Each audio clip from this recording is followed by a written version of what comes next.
오늘은 선교적 교회 7번째 시간입니다. 네. 먼저 하나님의 말씀을 보겠습니다. 자, 다 함께 일어나셔서 함께 하나님의 말씀을 봉독하도록 하겠습니다. 그들이 사도의 가르침을 받아 서로 교제하고 떡을 떼며 오로지 기도하기를 힘쓰니라.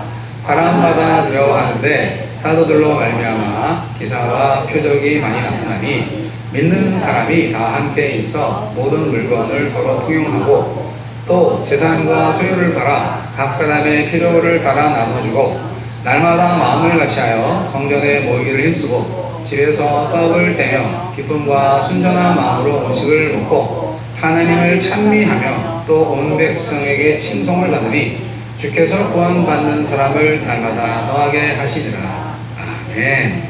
네, 앉으시기 바랍니다.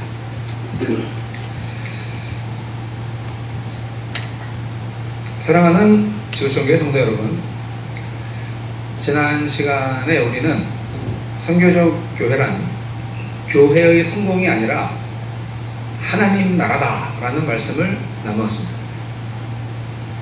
예수님은요, 교회라는 말보다 하나님의 나라라는 말씀을 훨씬 많이 하셨습니다.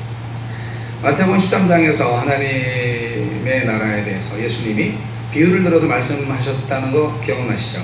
겨자씨의 비유, 누룩의 비유, 밭에 숨긴 보화의 비유, 진주 비유로 하나님의 나라를 말씀하셨는데, 이거는 작게 시작되지만 크게 자라고 세상을 변화시키면서 우리의 모든 것을 다 올인할 만큼의 큰 가치가 있는 것이 바로 하나님의 나라다 라는 말씀을 드렸죠. 그런데 이제 문제가 있어요. 네. 하나님의 나라는 보이지가 않아요. 눈에 안 보여요. 그게 문제입니다. 그런데 제가 보여드리려고요. 오늘 하나님의 나라 보이기, 어떻게 사람들은 하나님의 나라를 볼 수 있을까요? 네. 오늘 말씀이 바로 그 문제, 그 질문에 대한 해답을 드리는 시간입니다. 바로 사도행전 2장 42절로 47절 말씀이 하나님의 나라의 실제를 보여줍니다. 자, 하나님의 나라가 실제로 완성이 시작이 됐어요. 네. 언제? 초대교회 때. 네. 초대교회는 과연 무엇을 하고 있었는가? 물론 초대교회로부터 시작이 돼서 이제까지 쭉 발전을 해왔어요. 발전을 제가 나쁘다고 생각하는 건 아니에요. 그러나 우리가 1세기 교회의 그 원형과 그 정신을 제대로 파악하고 있다면 오늘날 발전하면서 조금 잘못된 부분이 있다면 그런 것들을 고칠 수 있지 않나 라는 생각으로 말씀을 드리는 거니까 오늘날 교회를 제가 너무 다 비판만 하는 것은 아니라는 것을 알아주시길 바라고요. 자, 초대교회는 뭐를 하고 있었습니까? 초대교회의 그 사도행전 2장 42절 말씀, 굉장히 중요한 말씀인데, 거기에 그들이 사도의 가르침을 받아서 서로 교제하며 떡을 떼며 기도하기를 힘쓰니라 이렇게 했어요. 여기서 흥미로운 사실은 사도행전의 저자 누가가 교회는 건물이다라는 말을 하지 않는다는 거죠. 예배의 순서를 설명하지 않았어요. 어떤 분들은 이 구절이 예배의 중요한 요소야 하면서 예배 순서에 이렇게 넣죠. 네, 그것도 맞는 말인데 그래도 맞고 안 그래도 맞습니다. 여하튼 누가는 누가복음과 사도행전의 저자인데 교회에 대해서 프로그램을 말하지 않았어요. 대신에 관계를 설명하고 있다라는 것을 발견을 합니다. 저는 오늘 말씀을 하면서 제가 아주 감명 깊게 읽었던 책 3권을 소개하려고 합니다. 네, 책을 뭐 한 권도 아니고 3권씩이나 소개하려고 한다고. 네, 제 욕심이 많아서 그런데 사실은 공부하기를 싫어하는 노주현 목사는 이렇게 작은 책을 아주 좋아합니다. 그래서 이제 책 3개를 갖고 나왔어요. 네, 필요하면 빌려드릴 수도 있고 원하시면 선물해드릴 수도 있습니다. 이 로버트 뱅크스라는 사람이 이제 이 1세기 교회 예배 이야기를 소설처럼 만들었는데 사실은 굉장히 역사적 배경과 문화적 배경을 만들어서 소설처럼 쓴 거예요. 실제로 야, 정말 이랬겠구나 라고 이렇게 쓴 거예요. 굉장히 아주 마치 한 편의 그 연극을 보는 것처럼 이 책을 저는 몇 번 읽었는데요. 초대교회에 네 기둥이 있었다. 이것은 어떻게 보면은 네 가지 DNA라고도 할 수 있어요. 이것이 원형이 돼서 1세기 교회가 출발을 했다. 이 로버트 뱅크스의 1세기 교회 예배 이야기에는요, 우리가 생각하는 예배당 중심 예배와는 좀 다른 예배가 들어가 있어요. 읽어보셔야 알아요. 근데 로버트 뱅크스 이 사람의 핵심적인 주장을 말씀드리자면, 한마디로 얘기해서 오늘날의 교회와 이제 1세기 교회는 좀 달랐다. 처음에 이제 시작을 했지만 계속 발전을 거듭해도 보니까 오늘날 교회가 뭐 조교육도 하고 뭐 여러 가지 과정을 거쳐서 오늘날 교회가 발전해 왔는데, 그래도 처음에 예수님이 명령하셨고 사도들이 시작을 했던 교회랑은 좀 차이가 있지 않나 라는 것을 지적하는 겁니다. 예. 그래서 핵심적인 건 이런 겁니다. 오늘날 교회는 교회가 예배당으로 인식이 돼 있어요. 근데 이제 1세기 교회는 예배당이 아니라 사람이었어요. 교회는 사람이다. 그리고 예배가 그냥 주일 행사였죠. 주일날 한번 예배, 공예배. 예배하면 그것만 생각하죠. 그래서 주일 성수 이렇게 노래를 부르죠. 코로나 시대 지나니까 주일 성수 그게 의미가 또 좀 많이 없어지고, 주일날 예배 교회 안 가도 뭐 신앙생활하기 문제 없네 뭐 이런 생각을 또 하게 되는 참 슬픈 일이 벌어지기도 했는데, 여하튼 오늘날 교회가 주일 행사처럼 예배가 되는데 1세기 교회는 어땠냐? 삶이었다 하는 것을 말하고 있는 겁니다. 그리고 오늘 교회가 성도들이 맞지만 마치 예배당 안에 모여있는 청중들과 같은 그런 모습이지 않나. 그러나 1세기 교회 때는 다 같이 참여자 했다 라는 그런 주장을 합니다. 그리고 목회자는 오늘날 이제 교회에서 목사님 보면은 교회가 부흥하는 첫 번째 그 원인을 제공하는 것 중에 가장 큰 게 이제 설교라고 다들 말씀을 합니다. 그 교회 설교 너무 좋더라. 그 교회 목사님 설교 너무 잘하더라. 그래서 설교 잘하는 목사님이 계신 곳으로 교인들이 많이 모이고 이동을 하기도 합니다. 그래서 저는 그거를 이제 설교 콘서트장으로 많이들 모이시는군요 라고 말을 하는데, 찬양도 마찬가지입니다. 저도 예배 목사지만 그 교회 찬양 참 좋더라. 음악에 감동하기 위해서 뭐 힐송 처치가 그런 역작용의 대표적인 예죠. 음악 너무 좋아 하면서 이제 젊은이들이 많이 모여있죠. 여하튼 그것도 뭐 찬양 콘서트에 온 거지. 그게 교회인가? 1세기 교회는 목회자나 이 리더들이 퍼포머가 아니었습니다. 그들은 뭐 설교도 했죠 물론. 또 여러 가지 인도도 했지만 사실은 그보다도 더 큰 역할을 했어요.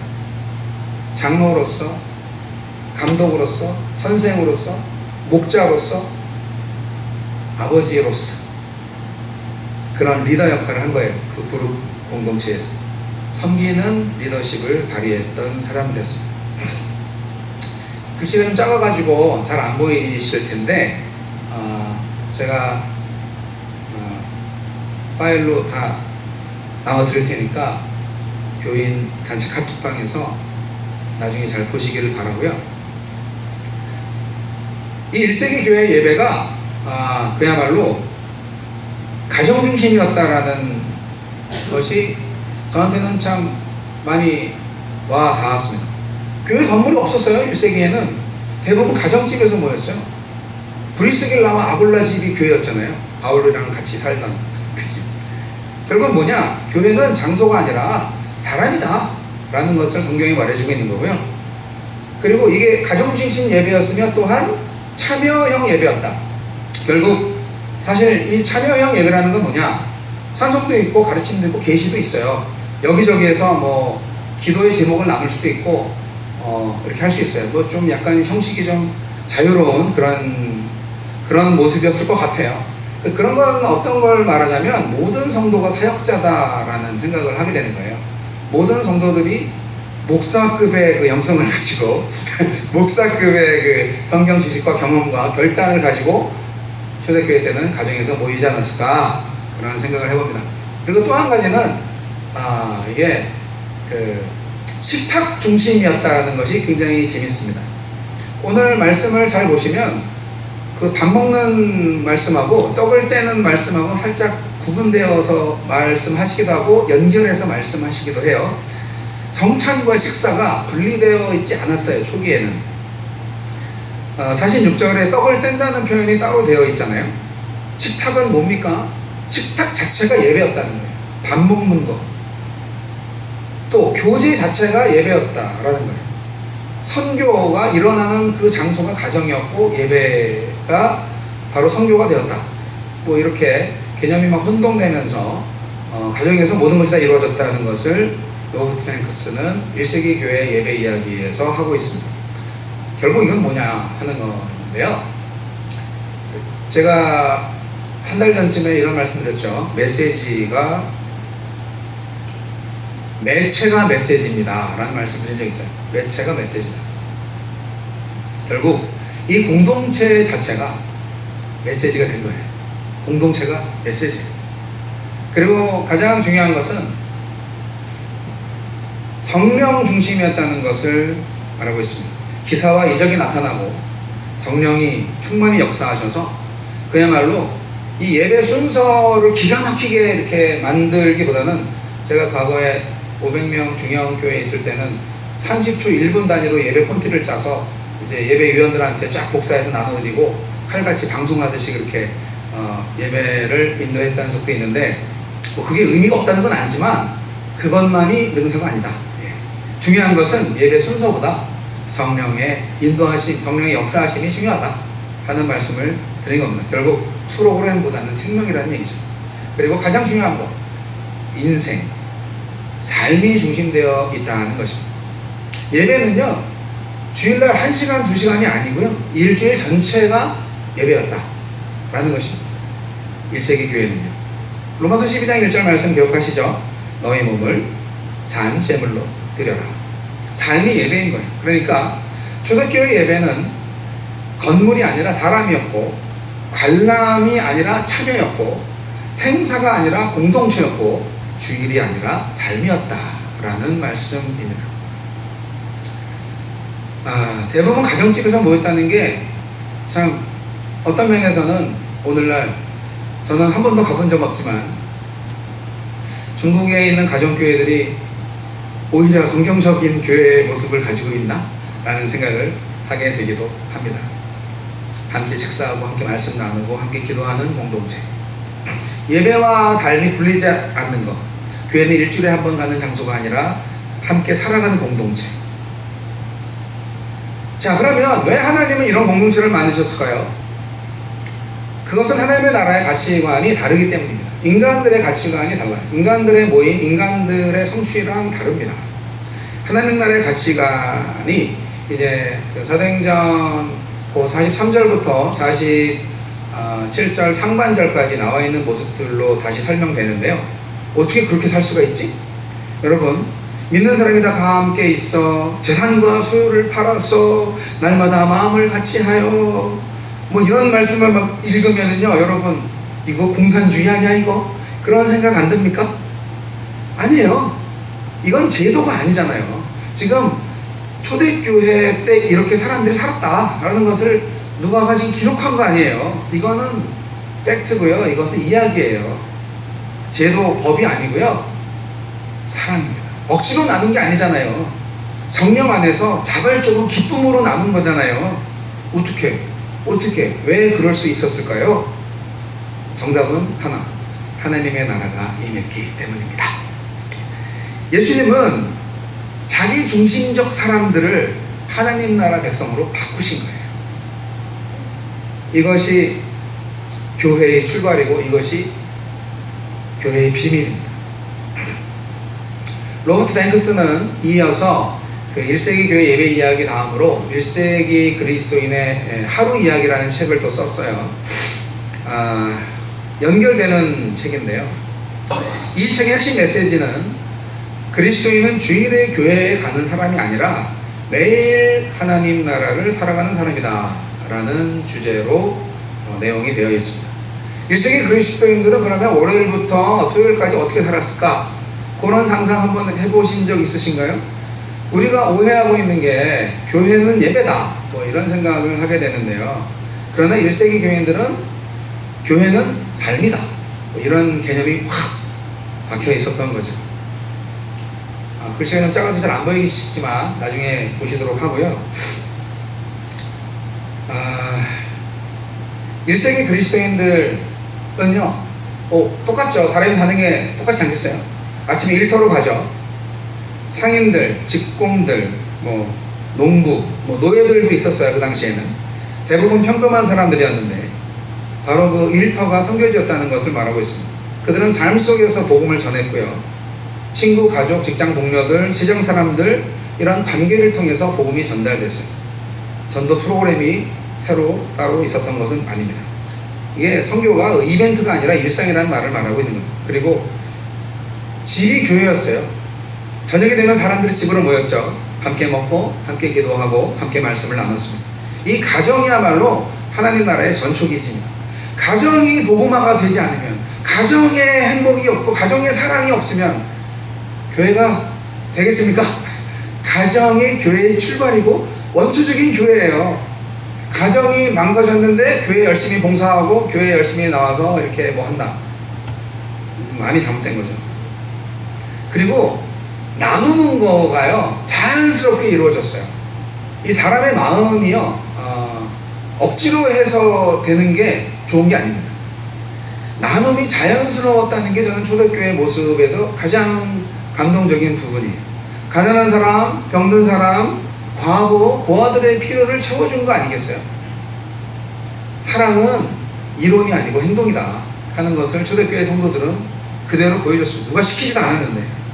그래서요, 이 초대교회 성도들이야말로 그야말로 그 세상 속에서 완전히 다른 삶을 살던 사람들이구나 하는 것을 저는 성경을 읽으면서 아주 소스라치게 놀라면서 등골이 서늘해지면서 와, 오늘 우리가 이런 인생을 살 수 있을까? 라는 생각을 하게 됩니다.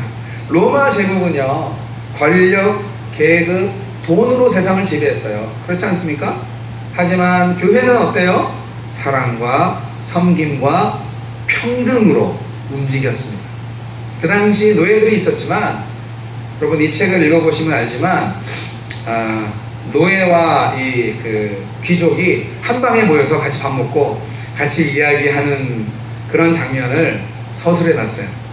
그 당시에는 상상할 수 없는 그런 장면인데 그 일을 초대교회가 해낸 거죠. 어떻게 그럴 수가 있어요? 기적이죠. 여러분 이거를 우리는 오늘날에 적용을 좀 해야 됩니다. 저는 1세기 교회 그리스도인들이 그야말로 교회를 다니는 사람들이 아니라 하나님 나라를 살아내는 사람들이었구나 라는 것을 깨닫습니다. 주일 하루만 신자가 아니라 월요일에도 화요일에도 주 계속 그리스도인이었다는 사실, 장터, 일터, 식탁에서 복음으로 살았던 그들. 그래서 다시 한번 깨닫는 것은 교회는 건물이 아니야, 사람이야 라는 것입니다. 하나님의 나라의 실제는 그렇습니다. 예수님은 하나님의 나라를 설명할 때 성전을 말씀하시지 않으셨습니다. 관계를 말씀하셨죠. 사람을 말씀하셨죠. 공동체를 말씀하셨습니다.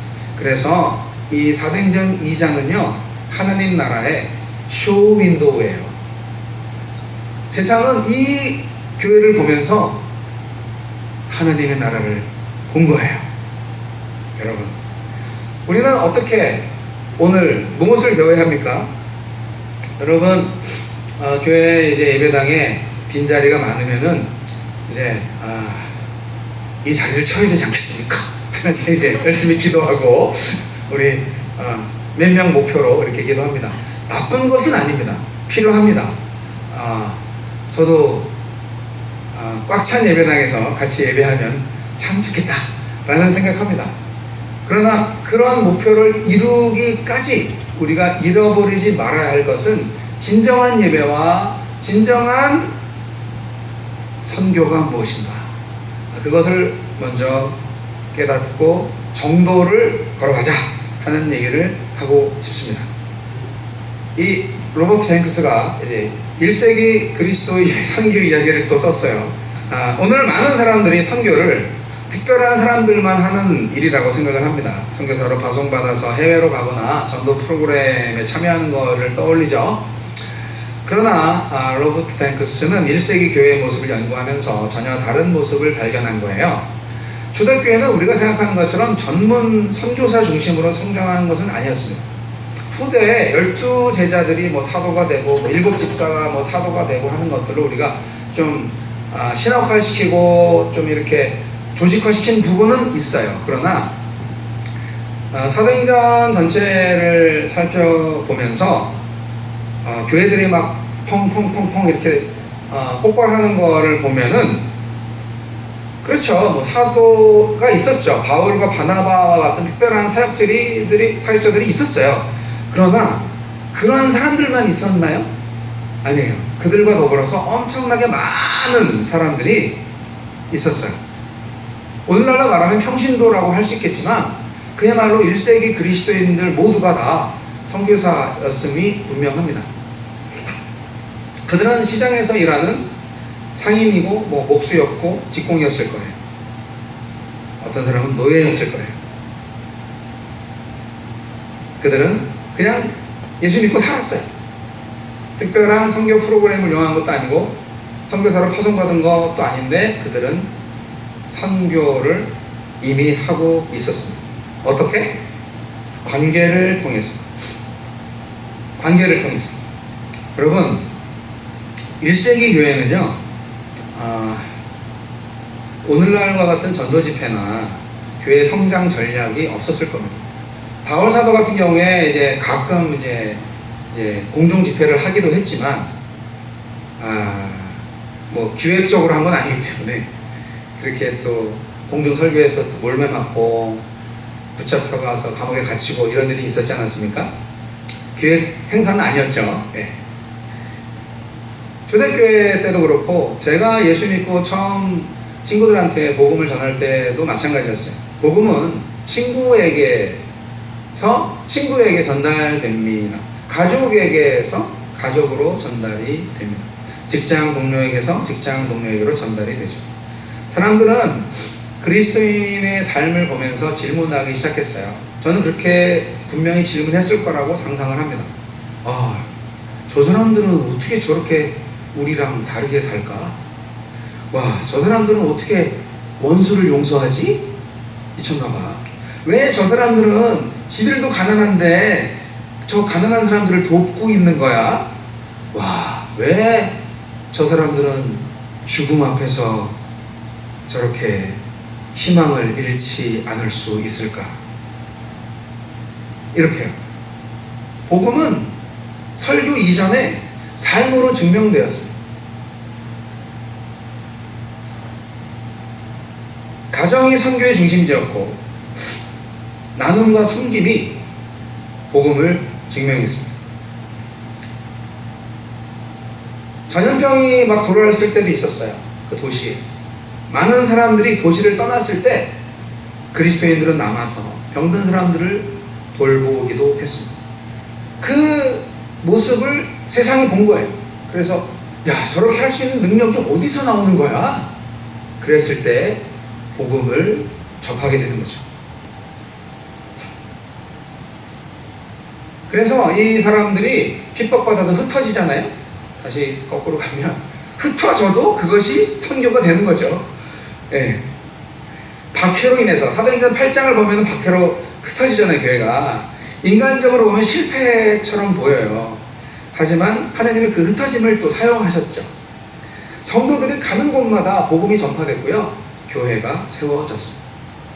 초대교회는요, 모일 때만 강한 게 아니고요, 흩어질 때 더 강한 공동체가 됐어요. 이걸 코로나 때 우리가 증명했었어야 되는데 그 반대가 되는 것이 참 슬픈 현실이었죠. 여러분, 이 모든 것이 가능한 이유가 뭡니까? 바로 복음의 능력입니다. 살아있는 복음.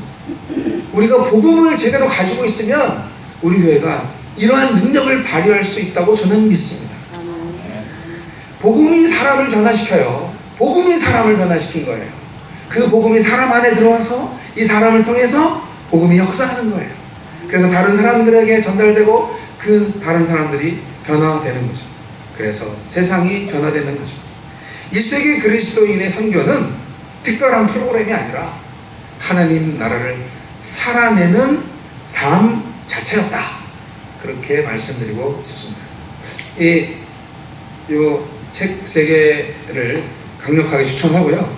이 책을 한마디씩 제가 정리를 해보면 1세기 교회 예배, 이거는 모이는 공동체에 대해서 말하고 있거든요. 그런데 교회는 건물이 아니다, 사람이다. 교회는 사람이다. 그런 얘기를 하고 있고요. 그 다음에 1세기 그리스도인의 하루, 한마디로 얘기하면 일상이 선교지다. 삶의 공동체.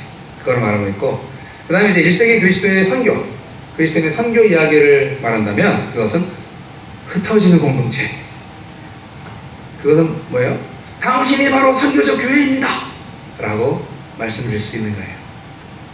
예, 지난주하고 지지난주에 지금 인원보다 좀 적었거든요. 그래서 마음이 많이 가난해질 수 있었는데요. 전혀 가난하지 않았어요. 흩어진 교회로 선교적 교회가 되셨겠지? 라고 제가 스스로 믿고 스스로 위로했습니다. 여러분, 초대교회의 강력한 전도, 저는 이 선교가 오늘 우리 지구촌교회에 있어지기를 원합니다.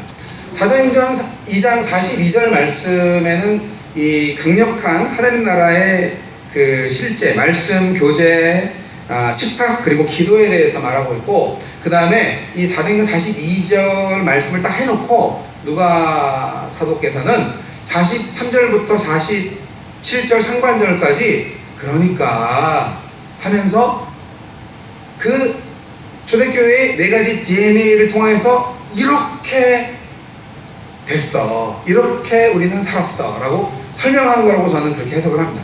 43절부터 쭉 나와 있는 것이. 그래서 그 내용이 결국 초대교회 하나님 나라의 5가지 특징이었다 라고 제가 정리를 저렇게 해놨어요. 그리고 이것은 결국 하나님의 나라를 확장하는 일로 나아가고 있습니다. 여러분, 마무리하겠습니다. 선교적 교회는 사람들을 예배당으로만 초청하지 않습니다. 식탁으로 초청합니다. 삶으로 초청합니다. 내 인생에 들어와 네, 감당하실 수 있겠습니까? 여러분, 관계로 초청합니다. 네. 아무하고도 관계하고 싶지 않아 라는 외로운 사람들 많죠? 여러분 안에 성령께서 역사하시면 관계하고 싶어질 겁니다. 그리고 공동체로 초청합니다. 우리는 그러한 공동체가 되어야 하고요, 이미 되어 있습니다.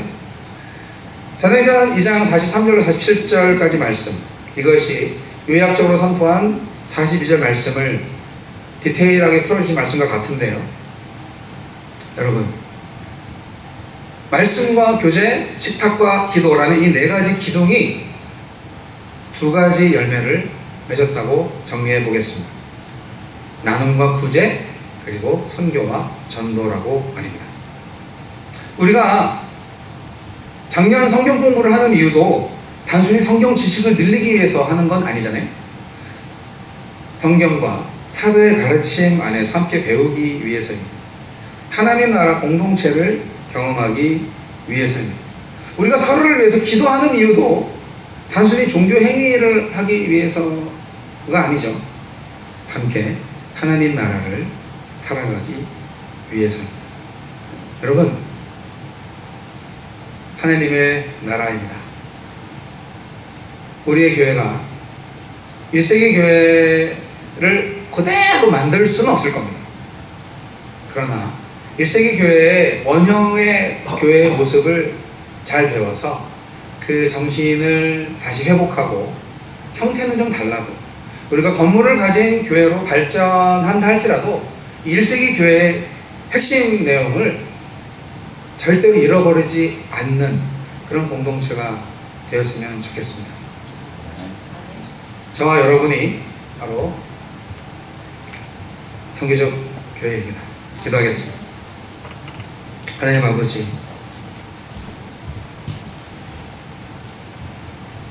우리 교회가 하나님 나라가 되게 해 주시옵소서. 말씀이 살아있고, 기도가 살아있고, 식탁이 살아있고, 사랑이 살아있는 공동체, 하나님 나라 공동체로 성장하게 하여 주시옵소서. 우리 교회가 프로그램을 만드는 교회라기보다는, 또 건물을 보여주려고 하는 교회보다는 진정 하나님 나라를 보여줄 수 있는 사람들이 되게 하여 주시옵소서. 예수님 이름으로 기도합니다.